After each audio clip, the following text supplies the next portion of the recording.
This is Batch Hill, in the rolling Welsh borders. More than 60 hang gliders have gathered here for the final day of the British Open Hang Gliding Championships, and it's a remarkable sight. The pilots launch into the air like ungainly insects, and then they start gently spiralling upwards, thousands of feet. No propellers, no engines, no flapping. Because these hang gliders are riding on thermals, invisible columns of warm air pushing up through the atmosphere.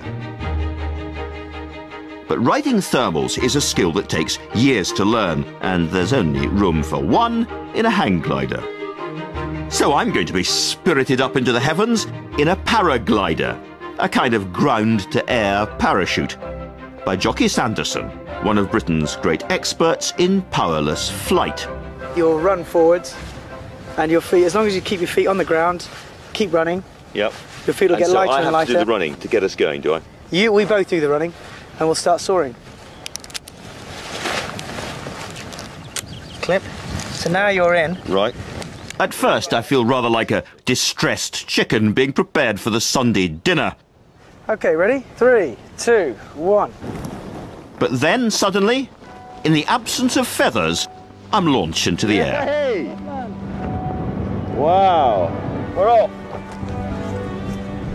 Controlled by nothing more than a plastic bag, some string, and a great deal of ingenuity and wisdom behind me, I hope. We climb steadily into the busy skies above.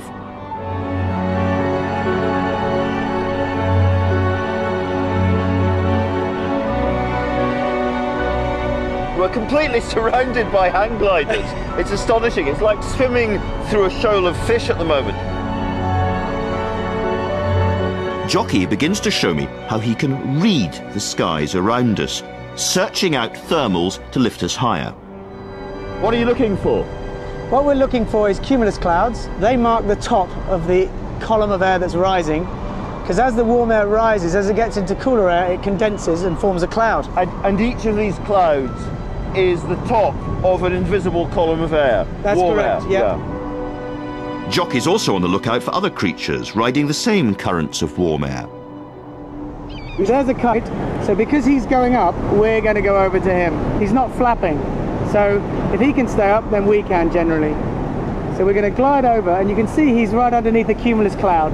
Yeah. That's a good thermal. That bucking Yeah, is that the bucking thermal. is the yeah. there.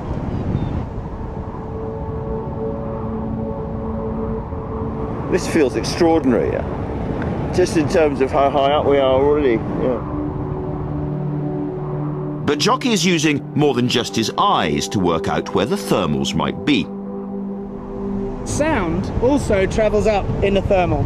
So you can actually fly over a village, and all we can hear is wind noise, can't we now? Yeah, sure. But suddenly, as you go over a village, you'll hear children playing in the playground, or you'll hear roadworks going on. That's fantastic. And also smell, because if you went over a pine forest, for example, and a thermal bubbles off from the top of it, then you'll smell the pine and the wood. You get the resin. Yeah. It's fantastic. We end up in the air for almost an hour, held aloft only by Jockey's amazing ability to read and understand invisible movements all around us. At last, it's time to get back down again, but Jockey has one final treat in store. He throws us into an extraordinary spiralling dive, plummeting down towards the fields below. The acceleration pushes me back into the seat, forcing my face into a slightly manic grin. That is amazing.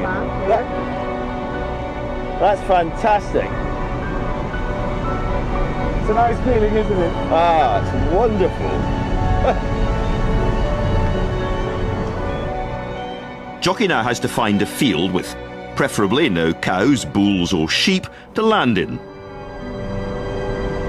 It is amazing to think there's been, what, 100 and something years of air travel getting ever more sophisticated, and you can just do it like this.